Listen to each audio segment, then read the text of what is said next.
Hello everyone, good morning and welcome back to Sports Today.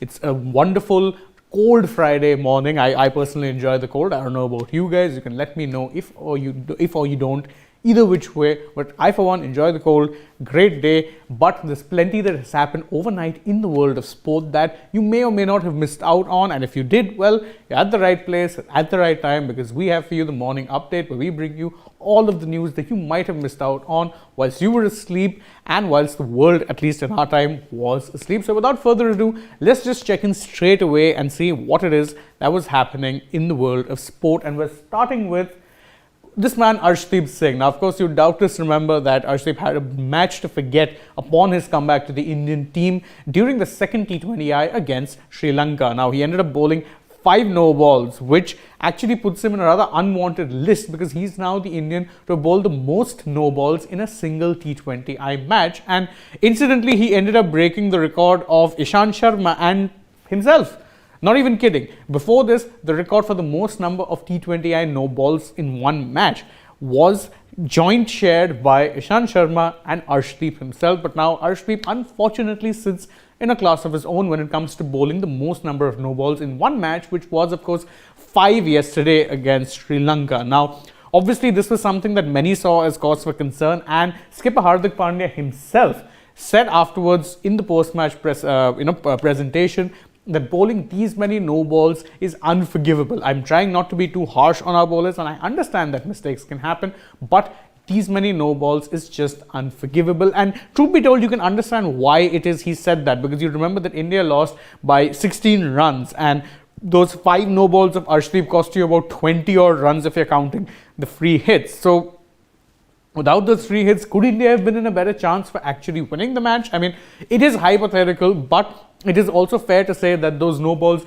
really did end up costing India a few extra runs, and that really was what turned out to be the difference between India winning yesterday's match and sealing the series, or losing the match and then sending the series into a decider, which is what has happened now. Sticking to cricket news, a certain Steve Smith recently ended up breaking the new records. He surpassed Don Bradman as the Australian with the most number of test runs with 30.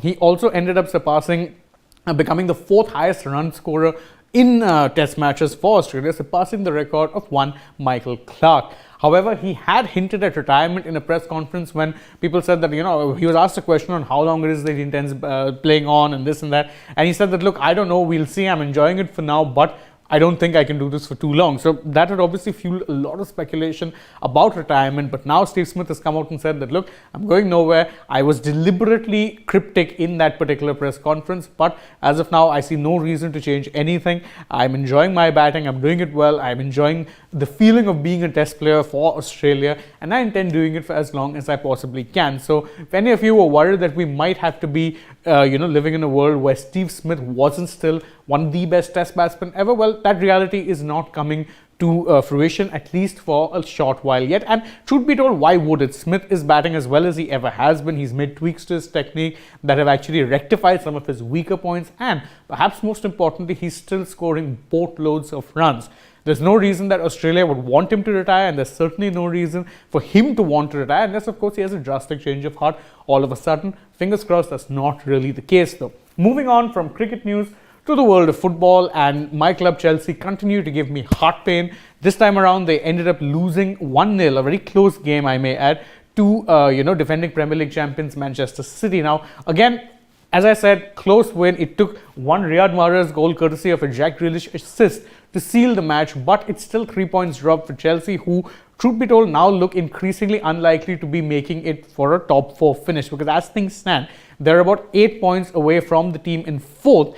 And even though they still have a game in hand, it would require a massive capitulation from at least a couple of sides above them for them to be in the reckoning to make it to the top 4. That being said, the club very much are still, a work in progress, and supposedly, at least according to what the rumor mill suggests, there will be no pressure on new head coach Graham Potter, even if the club fail to make the Champions League this year. That's because the new owners, Todd Boehly and the Clear Lake Capital Consortium, see him as a long-term, candidate. They see rebuilding Chelsea, both in terms of the squad and a new stadium and things like that, as a long-term investment, and there's no rush to actually change anything as of yet. Whether or not that changes, well, that's something only time will tell. Sticking to football news, This man, Emiliano Martinez, would be a name who's a worldwide household name at this point, considering the kind of heroics that he put in place for Argentina when they ended up winning the FIFA World Cup earlier this year. He was a key reason why they won it, and he's been honored in a rather unique way. How exactly? Well, he has had a satellite named after him by Elon Musk's company SpaceX that has been launched into space. Now, as far as commemorating athletes, this is one unique way to do it, and it's no less than what Martinez, who's nicknamed Dibu Martinez after a cartoon character because he kind of resembles that character, deserves. Because remember, in the FIFA World Cup, he had a number of good saves. In fact, not just in the final, but even prior, there were times where he saved Argentina the blushes, and of course, he was the hero in 2 of their penalty shootout victories, both in the quarterfinal against Netherlands and the final against France. So if anyone deserves that commemoration, it has to be this man, who's an absolute character, to put it politely, and ends up grabbing headlines whatever it is he's doing, even if that is making obscene gestures with the Golden Glove trophy that he had won in the FIFA World Cup. Moving on to the world of tennis, and Emma Raducanu is unfortunately a tout for the Australian Open. Now, obviously, she had been showing some decent form, towards the end of last year, and the beginning of her year this time around also was looking good. She had actually won a game, but now she has ended up suffering an injury. She ended up rolling her ankle in an indoor tournament in New Zealand, in Auckland to be specific. And now that injury seems to have dented her hopes of even making it to the Australian Open, and it's a big blow, understandably so. And as such, she was in tears after she actually left the court, after she had her ankle treated, strapped. And afterwards, she did say that these indoor courts are really slippery. It's very, very easy to pick up an injury like this. Fingers crossed that she gets better soon, although it does seem unlikely at this point, at the very least, that she would, be able to make it to the Australian Open in time. And speaking of high-profile stars who will be missing, or could very well likely be missing, the Australian Open, let's talk about Naomi Osaka. Now, Osaka, who you remember is a 2-time Australian Open champion. She won the titles in 2019 and 2021.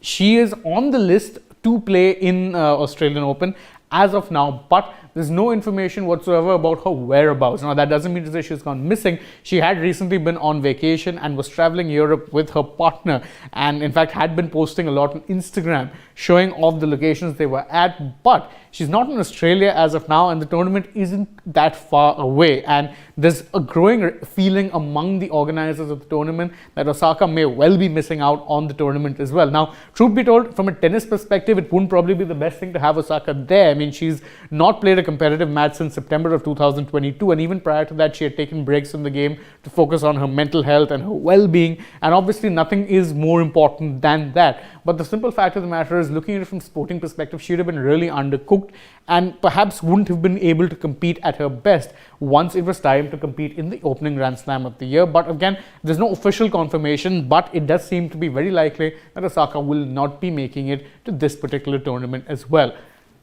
Little bit of motorsport or Formula One news now, and this man right here, Michael Andretti, who heads Andretti Autosport, which is an American-based racing team, has now once again, I may add, announced his intentions to enter Formula One. Now, this comes after, FIA chief Mohammed bin Sulayem had actually posted a tweet saying that he's asked the FIA to put out expressions of interest or start the processes to add a new team to Formula One. Andretti, who's of course the son of 1978 Formula One world champion Mario Andretti, and who runs the Andretti Global Motorsport team, and is the head of the divisions, head of the operations for all of their teams, whether it be the IndyCar, the Formula E, or other race series that they compete in, has been very vocal in the past about wanting to compete in F1. In fact, they were very close to taking over the Sauber team, but deals for that fell through, and the Sauber team will now end up becoming the Audi Works team come 2026. But it does seem like that with the FIA keen to add another team, Andretti could very well be the team that benefits the most. And they've announced that not only will they be entering in 2026, that they'll also be bringing along the luxury car brand Cadillac to be a part of the operation. Whether that's as an engine manufacturer or just in a branding thing, that remains unclear, but it would be a boost for the sport and would give them an all-important American team and American car maker to actually parade about in the US, where the popularity of the sport has been growing thanks in no small part to the Netflix series Drive to Survive. Whether this happens again is something we will only know in due course. The process does take some time, and even if the entry does happen, it will only be for the 2026 season. So that's about 3 years away from now and 4 seasons away since 2023 hasn't started. But it could still very well be an exciting thing for American fans and race fans in general to see another team in Formula One.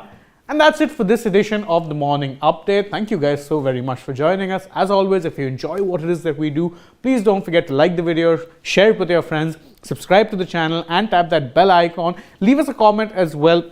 We love hearing from you guys. And also don't forget to follow us on Twitter, Instagram, and Facebook, and download the AajTak app. Thank you for joining us. Bye-bye for now.